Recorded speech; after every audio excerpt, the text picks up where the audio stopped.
You're listening to Skeptoid. I'm Brian Dunning from Skeptoid.com. A skeptic's guide to sleepmaxing. Welcome to the show that separates fact from fiction, science from pseudoscience, real history from fake history, and helps us all make better life decisions by knowing what's real and what's not. If you are one who eagerly follows wellness influencers on TikTok, you have no doubt heard of the fad of sleepmaxing, spelled with 2 X's because why not? A way to hack your sleeping and thus derive a vast array of health benefits, which the rest of us are denied. Ordinary sleeping, we're told, the type all animals have practiced for hundreds of millions of years, is fundamentally broken and non-functional and will throw you into a spiral of fatigue and disease. Luckily, online influencers in their 20s with no relevant education have uncovered the secrets that have eluded all living creatures and generations of sleep scientists. A combination of practices and products, of course products, that will turbocharge your sleep, make you healthier than healthy, and improve every aspect of your life. Sleep is, of course, very important. Sleep is when your body and brain go to work. Your body restores and heals, your brain organizes and properly stores the day's memories.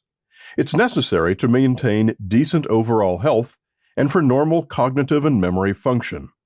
However, sleep can also be difficult for creatures like ourselves, who tend to do things like injure our bodies and develop chronic pain, and to gain weight to make sleeping and breathing difficult, and to wrestle with complicated emotional and psychological issues that distract us and prevent our brains from letting us fall into the required peaceful state. Sleep disorders can be both serious and complicated to solve. Consequently, sleep science has long been an important field of study. Sleep doctors now have a pretty good array of treatments for those whom sleep eludes. The first line of defense is sleep hygiene. Managing the conditions in your bedroom, minimizing naps, avoiding late alcohol, and other behaviors. There's cognitive behavioral therapy for insomnia, CBTI, to help you change thoughts and behaviors that cause wakefulness. There are devices like CPAP machines to assist the breathing challenged with better nighttime breathing. And as a last resort, there are drugs for more immediate, short-term, high-powered attacks on any of these causes of sleep interruption. Any good sleep doctor should be able to dramatically improve the sleeping of nearly any person who suffers from sleep deprivation, if that person is willing to put in the work. Not everyone is, and that brings us to online influencers, one group of people pitching magically easy solutions to complicated problems. Sleepmaxing influencers, however, don't merely promise to help those with sleeping problems achieve better natural sleep. They pledge to turn anyone into a sleeping powerhouse who will wake up more supercharged than anyone else. If you're an experienced Skeptoid listener, you've heard some variation of this 1,000 times before. No matter the problem, someone is selling a magically easy solution, often when there isn't even a problem. Sleepmaxing comes with fortuitous timing. Many online communities, particularly in the wellness space, are experiencing elevated concerns about self-care, mental health, and burnout, so it lands among a community particularly well-primed to embrace any solution to those woes. Like most wellness fads, it blends a certain amount of common-sense level recommendations, much of basic sleep hygiene, with its pseudoscientific recommendations. This gives it the skin-deep appearance of legitimacy, and it deceptively rebrands those sleep hygiene practices as sleepmaxing. Oh, I see you're avoiding caffeine before bedtime. Good for you for doing sleepmaxing. No, that's just basic sleep hygiene, which has been understood since the 1800s. From there, sleepmaxing descends into an abyss of woo. Let's go through some of its basic recommendations one at a time, beginning with mouth taping. This is probably the most commonly heard technique from sleepmaxxing influencers.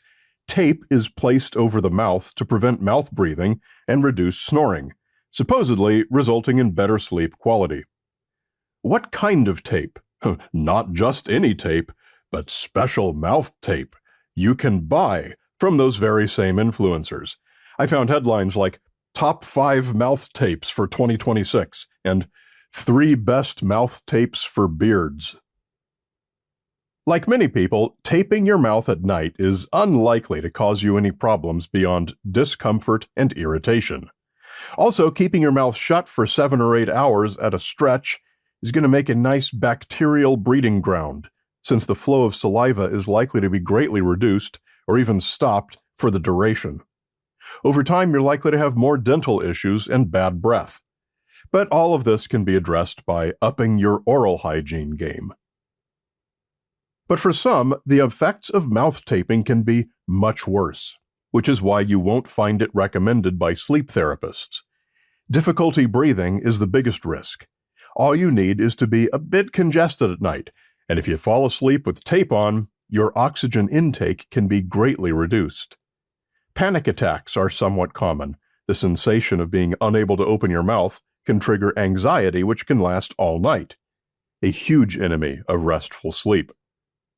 The worst case is asphyxiation, a possibility for some with a nasal obstruction. However, if this is going to happen to you, you're pretty likely to notice your inability to breathe long before you actually fall asleep. A 2025 literature review published in PLOS One looked at dozens of studies on mouth taping.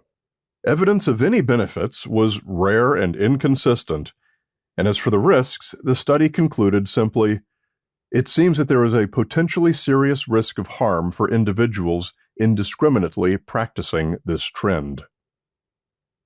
Wearable electronics. The Sleepmaxxing influencer not prominently displaying their wearable electronic sleep tracking products is virtually unheard of. Yet, they are more products that can be hawked. These include the Apple Watch, the Oura Ring, the Whoop, the 8 Sleep Pod, the Rise phone app, Garmin devices, and more. Influencers advocate checking your sleep studies religiously to identify trends and make various adjustments to your routines. It's hard to imagine any creature from the past 100 million years actually being able to sleep without analyzing each night's data to make routine changes. The problem that this causes, almost invariably, is that people find themselves stuck pursuing elusive perfect scores, triggering anxiety, which worsens sleep. Sleep researchers have found that the popularity of these sleep trackers has grown so much that the distress deserves a whole new diagnosis on its own. It's called orthosomnia, an unhealthy obsession with achieving perfect sleep, driven by anxiety over the data from wearable fitness trackers and apps. Supplements. Influencers typically recommend taking melatonin and magnesium supplements. Neither should be expected to produce any noticeable benefits, so you're better off saving your money. Melatonin is recommended by the American Academy of Sleep Medicine for certain sleep disorders. However, there's a lack of evidence that it provides any benefit in the absence of a disorder. Additionally, the amount that your body produces naturally is tiny, on the order of micrograms, whereas over-the-counter supplements typically come in milligrams. That's 3 orders of magnitude too high. Logically, this would be a terrible way to subtly nudge something that is so small and precise. Some influencers even recommend megadosing on milligrams, putting that balance even farther out of whack. Magnesium has slightly more plausible support, with some evidence showing it can help with poor sleep quality. However, like melatonin, the evidence is strongest in the presence of a disorder, such as insomnia, and strongest with older adults. Magnesium, however, is more pharmacologically active and has quite a few drug interactions, so it should always be taken with caution, and the only sound recommendation is to do it under your doctor's supervision. Absolutely do not take it because a social media influencer said to. Blue light glasses. Sleepmaxxing influencers recommend wearing blue light glasses for the last few hours of the day before going to bed. Some even recommend wearing them to bed. The purpose is inspired by the same reason your phone has a night mode, where after a certain time in the evening its color will shift to a warmer hue. The idea is the higher amount of blue light in daylight is an important indicator for your brain to maintain your circadian rhythm. If there's blue light, the brain thinks it's daytime and does not produce enough melatonin for quality sleep. Wearing blue light glasses is claimed to block out all the blue light. The problem is, blue light glasses are typically clear. If anything, they have an invisible UV coating to block ultraviolet light. However, UV is not relevant to your brain, only the color that you can perceive. Tests have shown that the typical blue light glasses block only about 10 to 20% of the blue end of the spectrum, whereas 90% blocking of blue light at the 420 nanometer wavelength would be necessary to meaningfully intervene with your circadian rhythm. Regardless, the amount of blue in your home's ambient light is very near the bottom of important environmental cues that can impact your sleep. Definitely don't waste money on blue light glasses. More extreme nonsense. So far as I could find, there's been only one death caused by Sleepmaxxing influencer recommendations, and it happened in China in 2024. A few influencers have recommended sleep hanging, which is horrifyingly exactly what it sounds like. You hang yourself by the neck, just not with the noose tight enough to cause total asphyxiation. And if that's not insane enough for you, you're supposed to swing. Why? Obviously, there is no why. Everything about this notion is crazy, wrong, and dangerous. From what little information has trickled into the English language media, an influencer named Sun Rongchun in China was advocating this for pain relief for people with cervical problems. It's an extreme version of the actual traction therapies used by doctors. People who tried it also reported getting better sleep. So one guy tried it for that reason alone, a 57-year-old man in Chongqing in early 2024, and it turned out to be the last thing he ever tried. Notice that, on the whole, these sleep-maxing interventions are almost all counterproductive, actually making the problem they claim to solve worse. The result? All too often, the destructive behavior feeds on itself, digging ever deeper into the sleep-maxing obsession, trying to achieve improvement, but producing only worsening. And so the influencers become more and more popular as their followers get more and more desperate.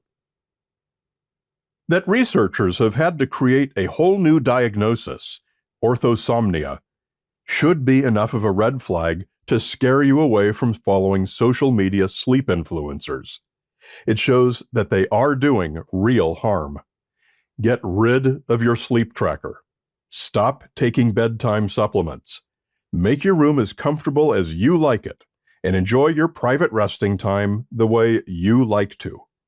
If you're having some particular problem with sleep, help is available. Scientifically proven help from your local sleep doctor, to whom your regular doctor will be happy to give you a referral. And if you're not having a problem with sleep, the last thing you should be trying to do is to fix that. If you're not springing out of bed feeling like Superman every morning, it doesn't mean you're not taking enough supplements or buying the right gadgets from the right influencers. It means you're human, like the rest of us. That's not always such a terrible thing. We continue with a quick primer on the one sleep intervention that actually does work, CBTI, or Cognitive Behavioral Therapy for Insomnia, in the ad-free and extended premium feed. To access it, become a supporter at Skeptoid.com/GoPremium.